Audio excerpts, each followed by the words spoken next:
眠れないデュエリストたちよ、こんばんは。今日はこの Your Life さんのウォーターブースをレビューしていきます。まあ見ての通り、めちゃくちゃ、相当でかいです。大きさはブース展開時で高さが46センチ、横が60センチ、奥行きが50センチになっています。そのため、まずは置く場所を確保していきます。今置いている塗装ブースの大きさの範囲では置くことができないので、机の継ぎはぎになってしまいますが、なんとか置く場所を確保していきます。しかし、このウォーターブース、水を入れるので他の机や少しの傾きをしてしまったら、水がこぼれてしまうんじゃないのって思った方大丈夫です。多少の段差については、この高さ調整バーがあり、置く場所が困難で急遽机を継ぎ足ししてしまい、机の段差ができてしまっても、これである程度をカバーすることができます。次に設置が完了したら、ウォーターブースの名前の通り水をセットしていきます。だけど水入れるのにバケツで入れたいけどさ、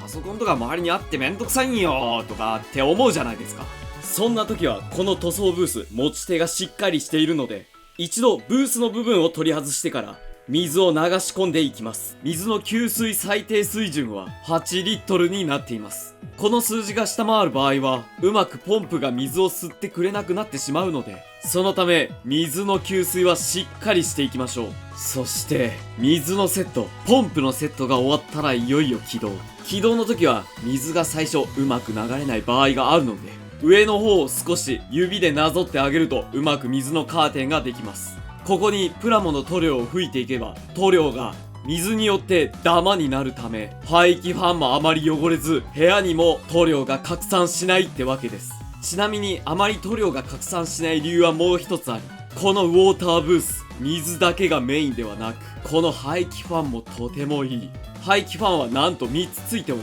水でカバーできない部分をしっかり排気ファンで吸い取ってくれます。さらにこの排気ファンは風圧の調整が可能。もしも排気ファンがうるさい場合や、ご近所同士の家が近くてちょっと拡散させたくないって場合には、力を弱めたりすることができます。さらに嬉しいオプションパーツとして LED ライトが付属しています。これを取り付けることにより手元が明るくなり、作業がしやすくなります。使用後のメンテナンス性は、大きいからメンテナンスめんどくさいんでしょって僕も思ってましたが、ドライバーなどを使わずにフィルターを取り外しが可能。これで掃除も簡単ってわけですよ。さらに水を交換したりしたい場合には、この大きめのスポイト、よく灯油ストーブで使うあれですよ。これを使うことにより、狭い空間でも水を取り除くことができます。さらに嬉しいことに、この塗装ブース買うともう一つフィルターがついてきます。これでもし急にフィルターが破れちゃったよ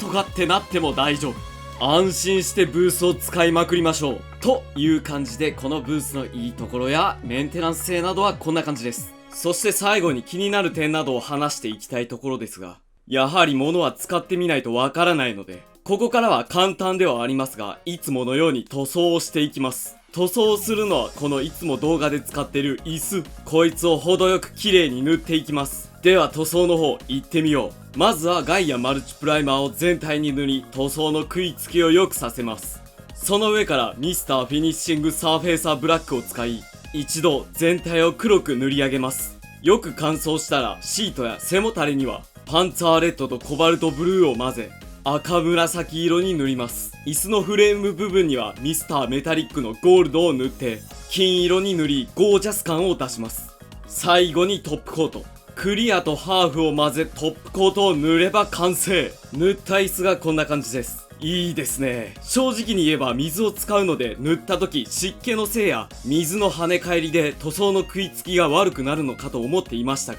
とても綺麗に塗れました。さらに集中しすぎて水の本当に近くまで行ってしまい、エアブラシで塗装をしていましたが、僕が使った限りでは特に水の跳ね返りはなく、綺麗に塗ることができました。まあここら辺はコンプレッサーの圧力とかも関係あるとは思うんですがね。とりあえず僕が使っているコンプレッサーでは大丈夫でした。そして最後に気になる点、一番気になった点はファンの音。こちらマックスパワーで回すと掃除機をかけている波にうるさい。しかしパワーを調整することができるので、うるさすぎる場合はパワーを調整して自分好みの吸引力で作業ができるので、そこまで気にはなりませんでした。こんな感じで YourLife さんのウォーターブースのレビューは以上なのだが、やはり椅子だけではなくもっと塗装しているところを見てみたいって思うじゃないですか。ご安心ください。次作るアマテラスではこちらのウォーターブースで美少女プラモを全塗装していきます。そちらの方でも使い心地や使用中のところを撮影していきますので、よかったら確認してみてほしいぜ。それでは次回の動画でまた会おうぜ。またな。